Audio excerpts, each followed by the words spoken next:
Presiden Prabowo Subianto disebut bakal meninjau ulang proyek-proyek strategis nasional yang dinilai kurang memberikan manfaat bagi masyarakat.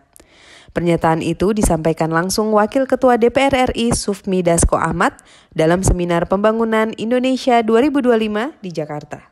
Pak Prabowo juga akan melakukan hal-hal kecil untuk rakyat, untuk kemudian bagaimana supaya mengevaluasi yang namanya proyek-proyek strategis nasional yang kurang berguna bagi masyarakat. Hanya saja Dasko tidak membeberkan proyek PSN seperti apa yang nantinya akan dievaluasi.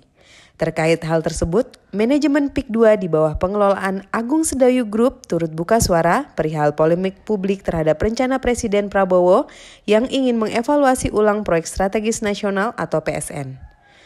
Tony, perwakilan dari manajemen PIK 2 mengatakan, pembangunan PSN dilakukan di atas lahan hutan lindung mangrove seluas kurang lebih 1.800 hektar ini berbeda dengan pengembangan di kawasan PIK 2. Jadi untuk PSN ini total luasnya itu berada di 1.800 hektar. Maka kami tegaskan bahwa PSN dan PIK 2 ini dua hal yang berbeda. Menurut Tony, PSN ini sebenarnya telah dicanangkan oleh pemerintah sebagai bagian dari upaya rehabilitasi dan peningkatan pariwisata dalam negeri. Maka pembangunannya didukung penuh oleh investasi pihak swasta. Investasi PSN itu murni dari swasta atau dari kami. Kalau boleh dilihat, Permenko nomor 6 tahun 2024 itu ada 223 PSN yang ditetapkan oleh pemerintah. Dari 223 proyek strategis nasional, 49 diantaranya langsung dikelola oleh investasi swasta dengan tidak mengandalkan bantuan anggaran pendapatan belanja negara. PSN di PIK 2 adalah murni anggaran dari kami pihak swasta, jadi tidak ada satu atau sedikit pun dana APBN masuk pada PSN ini. Lebih lanjut, pihak PIK 2 juga menegaskan bila pembangunan proyek strategis nasional ini tidak dilakukan secara asal-asalan. Bahkan, pihaknya tidak mengambil lahan produktif atau milik warga setempat.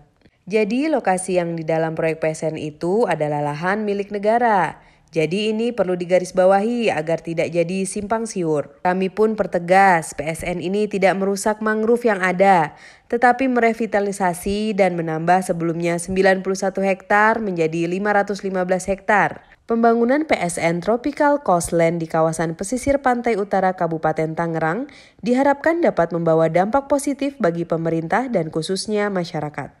Selain dapat menambah lapangan kerja berskala besar, ini juga dapat meningkatkan sektor pariwisata dalam negeri. Kita itu menargetkan kurang lebih 6.500 tenaga kerja yang nanti akan timbul akibat PSN ini. Kemudian ada multi efek lainnya yaitu peningkatan pariwisata, di mana saat ini sudah ada beberapa restoran atau tenan yang ada di PSN. Artinya ini akan menambah tenaga kerja. Ada 4 hal yang perlu saya sampaikan untuk meresum semua berita yang ada. Pertama adalah bahwa PSN dan PIK 2 itu adalah dua hal yang berbeda. PIK 2 sendiri adalah proyek yang berorientasi ke real estate. Itu sudah berjalan sejak 2009. Kepala Dinas Tata Ruang dan Bangunan Kabupaten Tangerang, Henry Darmawan, belakangan turut memberikan tanggapannya. Menurut Henry, di Kabupaten Tangerang sendiri ada 4 titik yang masuk dalam proyek pembangunan strategis nasional. Yang pertama adalah Jalan Tol Serpong Balaraja, BSD EduTech, Bendungan Karian, dan yang terakhir ada pengembangan Green Area dan Eco City atau yang lebih dikenal Tropical Coastland yang terletak di bekas hutan lindung mangrove pesisir utara Tangerang. PSN di situ bukan wilayah PIK 2 karena PIK 2 clear sudah berizin.